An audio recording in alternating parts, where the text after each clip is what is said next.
morning, good afternoon, good evening. Today I'd like to speak to a special category of friends. And those are the people who have no income that they can save to go and invest. A lot of people have reached out to me and they have inboxed me and they are telling me, Lucy, you told us we have to save so that we can invest. Me, I don't have a job. So where do I even begin saving? I don't earn anything. Where do I even begin saving? Or as much as I earn a salary, I am so much in debt. I don't even have anything left to survive. So how can I even begin about saving? And I want to speak to that category of my friends and tell them all is not lost. Where there is a will, there is a way. We cannot give up. We cannot say we are not going to be intentional about our future. We cannot say we are not going to put our strategy as other people are doing it simply because I do not have a job.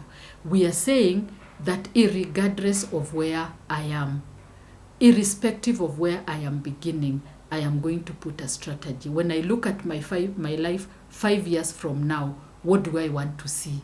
Yes, I don't have a job today. I don't have a salary. I don't have an income. But is that going to be my lot? Am I just going to live hoping I'll get a job? Then now I can put my strategy then. I want to tell us we are here so that we can change our lives. And the responsibility to change and transform our lives lies squarely on us, not on anyone else. So stop blaming those circumstances. I went to school, I don't have a job. I was employed, now I've been laid off. Stop blaming those things. Take charge of your life. And how do you do that? So I want to give us a few things that you can start looking at, start strategizing. And the first thing for this, my friend who doesn't have a job, who doesn't have an income. Maybe you went to school, you're not lucky to get a job. Maybe you didn't finish school because of one reason or the other, you can't get a job. These are the things that I want to start recommending to us. The first thing is deal with your inner self first. Deal with that inner person that is speaking to you and telling you you will only earn an income when you get a job. Deal with that person and tell them that what am I looking for as Lucy and I don't have a job. The thing I'm looking for is an income. I'm looking for money. I'm looking for an income.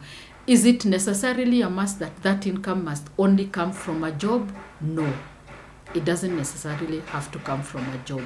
So when you speak to your inner self, this is what I want you to tell you, or I'm requesting you to tell yourself, that come next year or come even November, I am going to start looking for work, not looking for a job.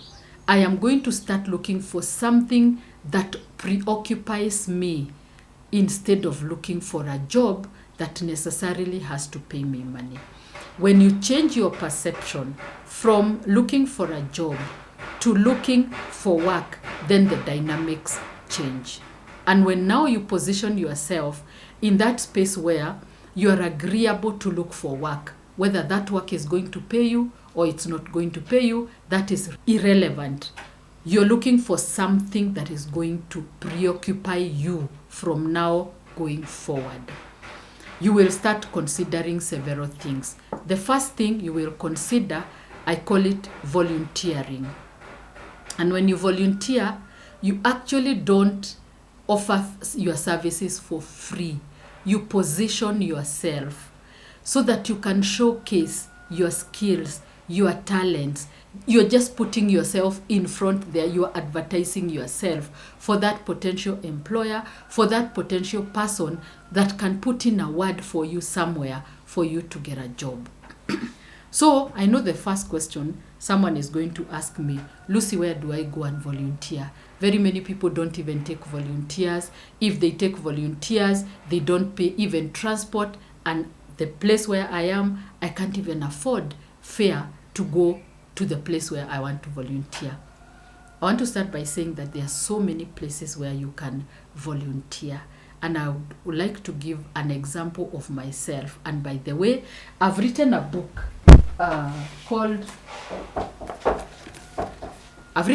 that is called The Wealth Footprints. If you get a copy of this book, my story is there.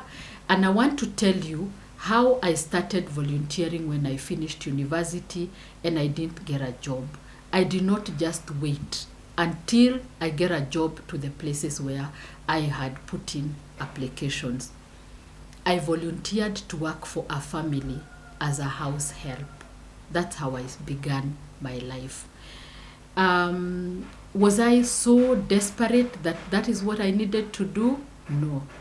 I was a graduate with my degree certificate, but I volunteered to live with a family here in Nairobi to serve them as a house help as I was looking for a job. And whilst I was doing that, friends, in the estate where I was living with that very kind family, I would put together all the children of that estate in the evenings when they came from school. That story is in my book here. When they came from school in the evening, I'd put all of them together and help them do their homeworks, their school assignments. So by the time their parents are coming from work, they would find all their children have done their homework, it's complete, it's just eating and going to sleep. And for several months I did that. And friends, it is from that group of parents whose children I was helping with assignments, that is how I got my job, the job that I did for 25 years. So when you volunteer, it doesn't mean that you are doing something because now you've reached the end, you're very desperate. You're just positioning yourself.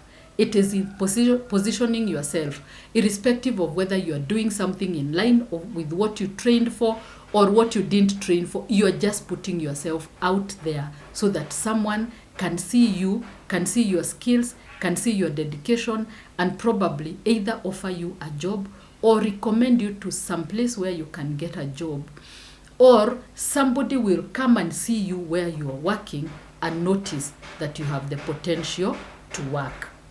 So, Lucy, are you telling all of us to go and volunteer to be house helps? No, that is not what I'm saying. That is the strategy that I myself applied. You will apply a different one. For example, where you live, are there hardware shops? You can go and volunteer there. I know probably you did not train to be a hardware, I mean to operate a hardware or whatever, but is there anything close to where you live, where you do, even if that person does not pay you at all, they don't even give you lunch, but at least they can give you the space to showcase your talent.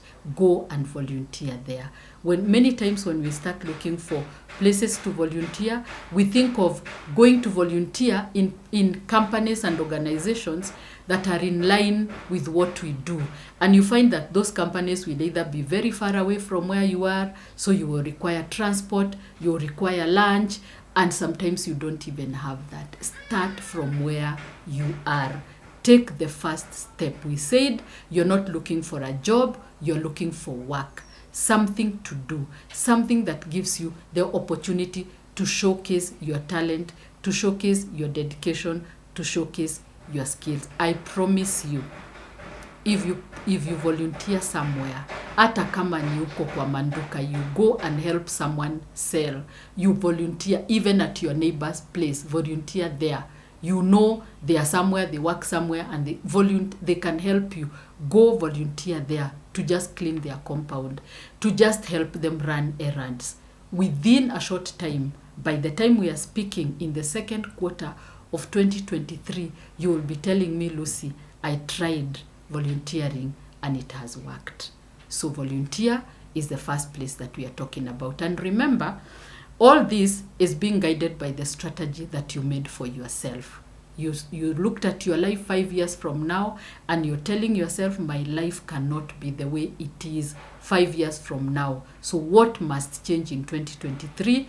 Number one is I don't have a job. I don't have any hope of getting an income. So you're volunteering. Whether it's going to give you an income immediately or not, there is potential. As long as you come out of where you are, you've taken a step, at least you're one step forward.